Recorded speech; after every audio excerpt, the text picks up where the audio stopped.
ஓ, சொல்றேனே.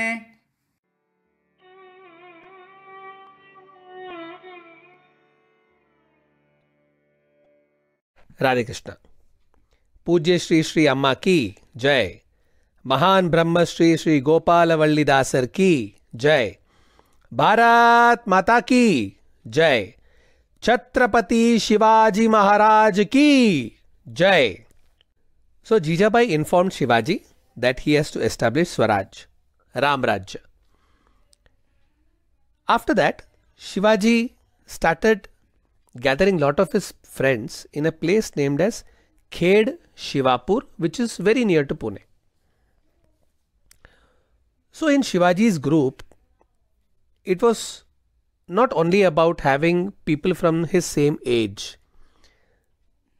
His army consisted of people who were smaller than him, of his same age, a little elder to him, and also people who were very elder to him. The Patils, the Deshmukhs, Deshpandes, Kondhalkars, Naiks, Palkars, everybody was part of Shivaji's army. They all believed in his vision. So whenever a king has to build an army, every king needs an army. Even Lord Rama needed an army. He needed Hanuman and his army of monkeys. Even Krishna needed Arjuna, the Pandavas, and the entire army. Similarly, Shivaji also needed an army. But a king's army always needs to believe in the king's vision. And every person in Shivaji's army believed in his vision for Swaraj. Every person in his army was devoted to him, but there were few who were his closest friends and they stayed with him for life, till the time they didn't breathe their last breath. The chief among them were Yesaji Naik, Baji, Tanaji Malusare, Baji Pasalkar. Baji Pasalkar was a very elderly person. In fact, his sons, Chimnaji and Babaji. Baji Pasalkar was a very elderly person. He was almost twice or thrice the age of Shivaji.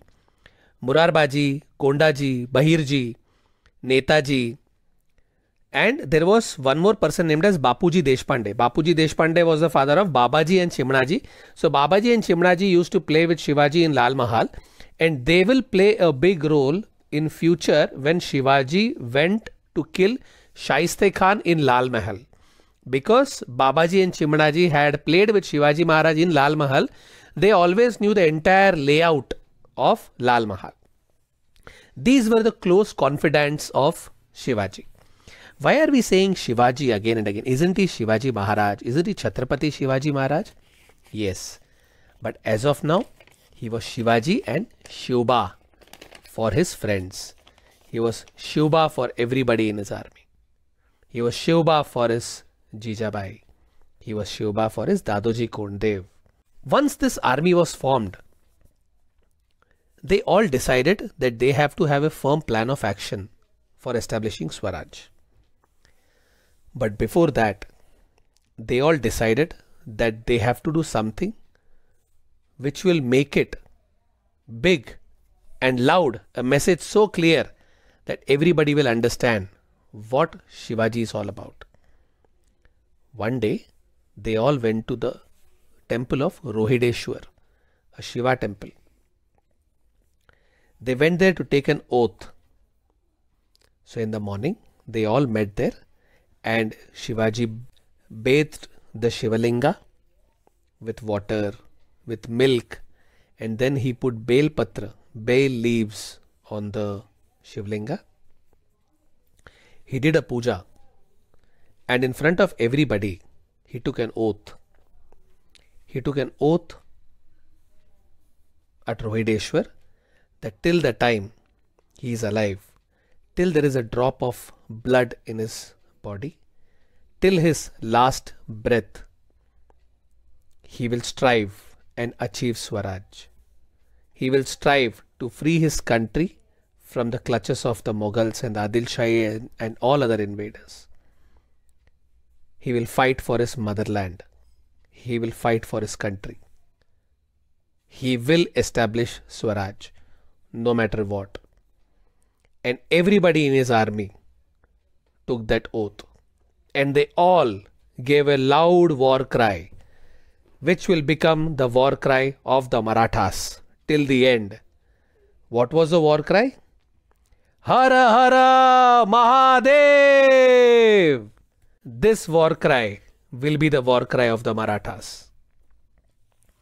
The first plan of Shivaji was to capture all the forts, because he knew that once the forts were captured, he will always have an upper hand towards defeating all the invaders. And one fort which had captured Shivaji's eye was Torna. In Marathi, there is a plant named as Toran. Since this fort had this particular plant in abundance, it was called as the fort of Torna. Torna fort is 4,603 feet above sea level. Also, the ramparts. What does a rampart mean? Rampart means the outside walls of that fort. Any enemy, when they come, they always see the outside part. If the outside part is very strong, the enemy can never come inside. So the fort of Torna, the ramparts were so tall, so huge and so strong that no enemy could breach it. It was massive. Anything which is massive and big is called as Prachanda in Marathi. That is why Torna had one more name. It was called as Prachandagad. Now the fort of Torna has different doors from various sides. There are few doors in a palace, in a fort, which are easily seen by everybody. But there are also doors which are hidden and not everybody can see. Those are accessible only for people who know where they exactly are. So Torna also had such doors. The Koti Darwaza, the Kokand Darwaza, the Bini Darwaza. It had two temples. One, the Mengai goddess, and one, the Toranzai goddess. What Shivaji did was, he asked 50 of his army people to act as spies. He told them, you go inside the fort as villagers, as people who have come to help, and you check everything. Stay there for a month and then come back to me and tell me whatever you have seen. All his 50 soldiers, they went as spies. They went as villagers to spy on the fort. They went inside the fort and told them that we have come to help. We have come to cook. We have come to clean. We have come to join as soldiers, and we have come for various activities. They knew that if they are caught inside and if everybody understands that they are spies, then they will be killed. But they never even thought about it, because they believed in Shivaji. They believed in the vision of Swaraj. They wanted to do it for their motherland, for the love of their motherland. So they went. When they went into the fort, they first tried to understand how much is the ammunition, the arms and ammunition inside, the weapons. How many weapons? How many soldiers? Now in those days, the best part which could have happened for Shivaji was that Adil Shah never had anybody to challenge him in Maharashtra. So he never kept many soldiers in any of his forts. All his forts were only very, very sparsely occupied with soldiers. And it was not fully strong. This worked in favor of Shivaji. After a month, when Shivaji's soldiers came back, Shivaji asked them, so tell me, what have you seen inside? They said that there is lot of jewelry, there is lot of arms and ammunition, there is lot of food, but there are not enough soldiers. There are very few soldiers. We can take the fort. And Shivaji smiled. He asked everybody to go home, and he said that they will get in touch on an auspicious day, few days from then. One day before, when they were going to take the fort of Torna, Shivaji had a beautiful dream wherein the goddess Shivai blessed him in his dream. Shivaji felt very happy and he knew that he'll win. When they decided that they have to take the fort of Torna, one night Shivaji and 100 of his followers, they entered the fort through the hidden doors at night, because by then Shivaji's spies had exactly understood where each door was. So they entered the fort through the hidden doors, went inside, and the fort was at that time manned by the fort keeper whose name was Inayat Khan. So they went inside and Inayat Khan was sleeping because at night also, because of lack of soldiers, there were not many people to keep a watch. And Shivaji and his men quickly took possession of the fort, the ammunition, the arms, the treasury and every other important location in the fort. Torna was taken.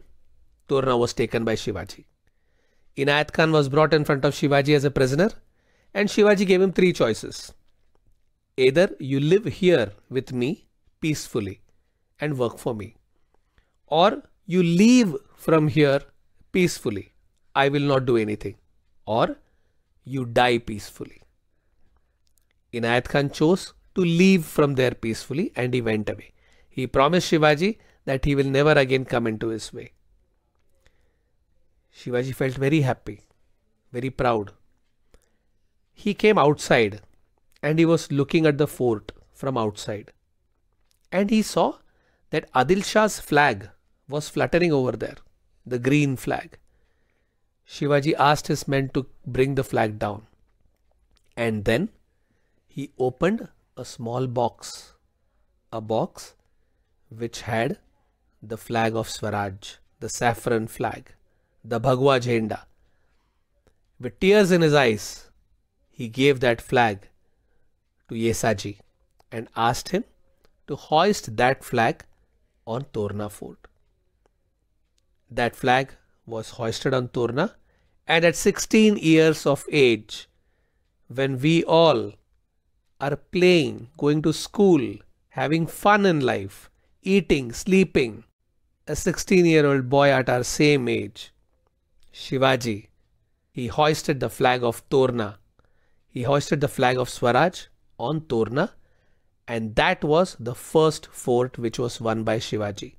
The first fort of Swaraj, the first fort of Shivaji's Raj.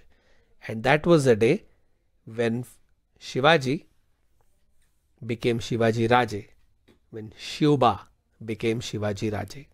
After he won the fort of Torna, Shivaji decided that they will start taking as many forts as possible. The next fort which Shivaji Raje captured was Murumdev. Murumdev was a fort again which was not well guarded. But the fort was so beautiful and so strategically placed, and the fort inside was fit to live for a king. It was so big, so beautifully built, and it was strong. And hence Murumdev was named as Rajgarh by Shivaji, which will be Shivaji's first Rajdhani. Before Raigad, Rajgarh was the place where Shivaji always lived.